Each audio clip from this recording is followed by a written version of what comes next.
Well, welcome back to another Dynodaze video, and as you can see, a championship white FN2 on the dyno, getting ready to be tuned on the ECUTEK software.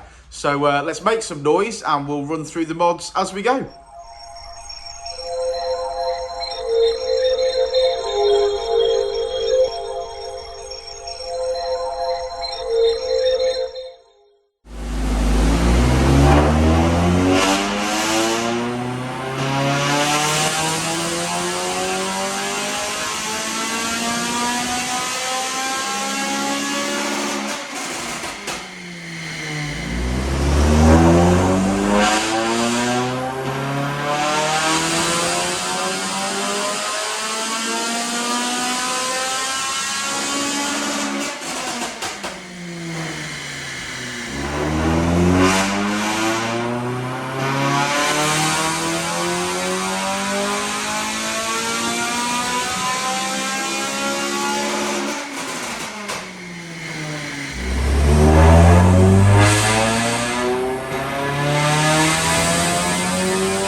I've got a championship white.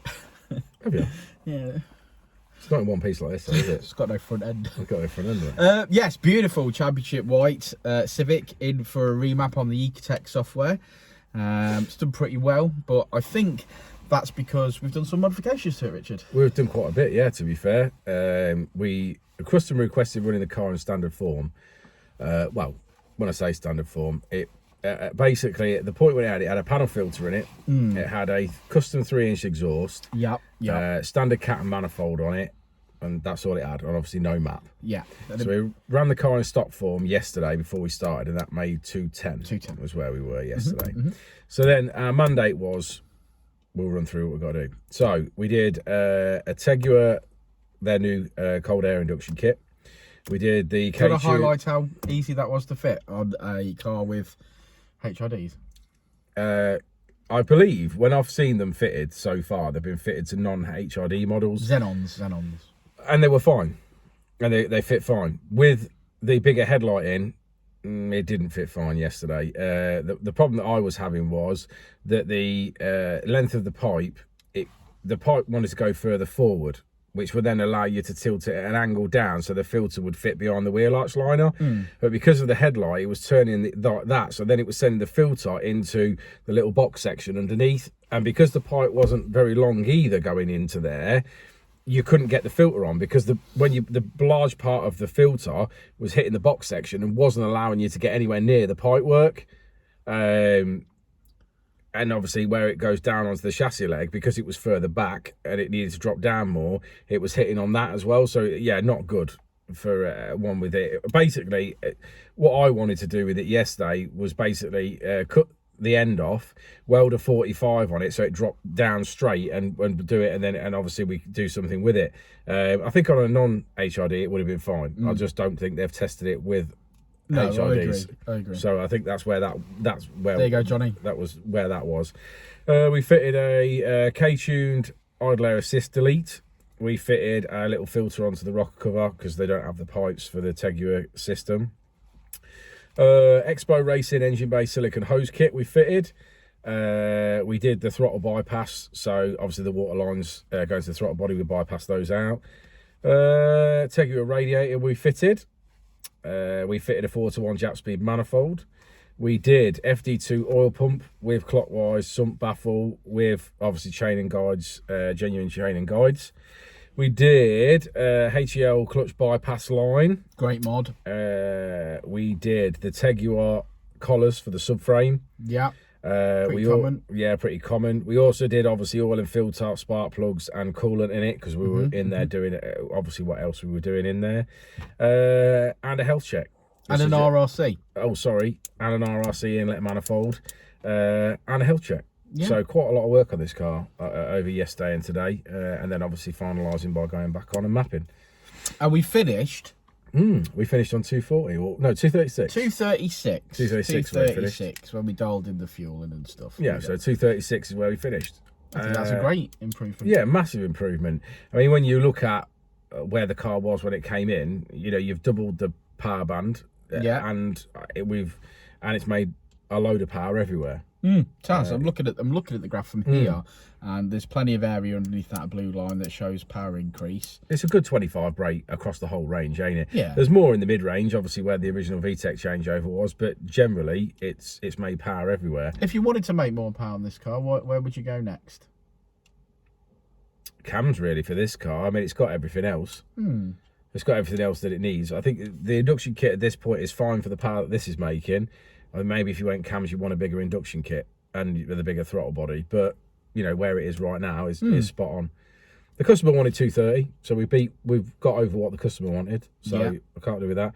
I don't know whether he's going to like the exhaust now, because obviously he had the original catting with the original manifold. It's loud. Really loud, really raspy. Yeah. But it has only got a tiny back box in there because it's a custom system. That back box needs... I've got to say... That back box needs doubling. I genuinely... And a mid-box fitting as I well. love the sound of the Tegiwa 70mm.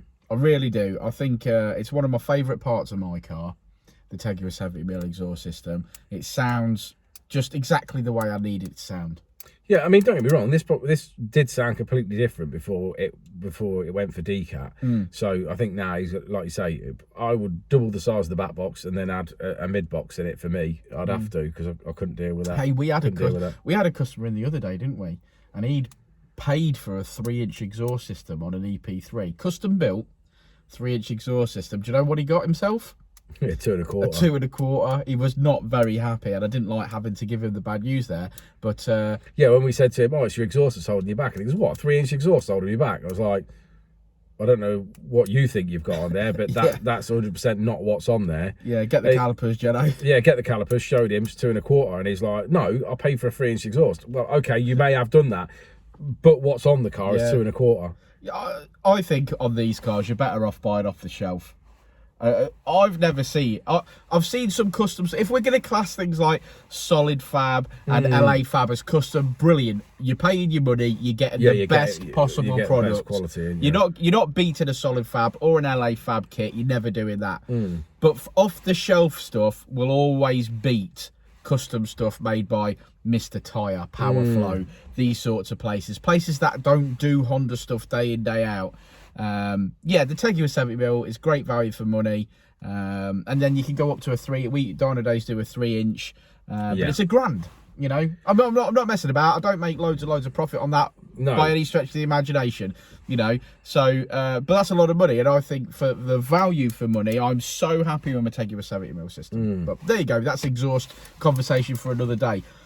Do you want to look at the graph? Cool, then let's look at the graph. Got loads to do with me. Okay, so there we have it. Red line is as she came in, blue line is as she leaves. Loads of power there. That's going to be transforming that drive now. So he's going to love that, I'm sure. He'll be back today to collect it. I'm sure he'd be mega happy with that, because I certainly would be.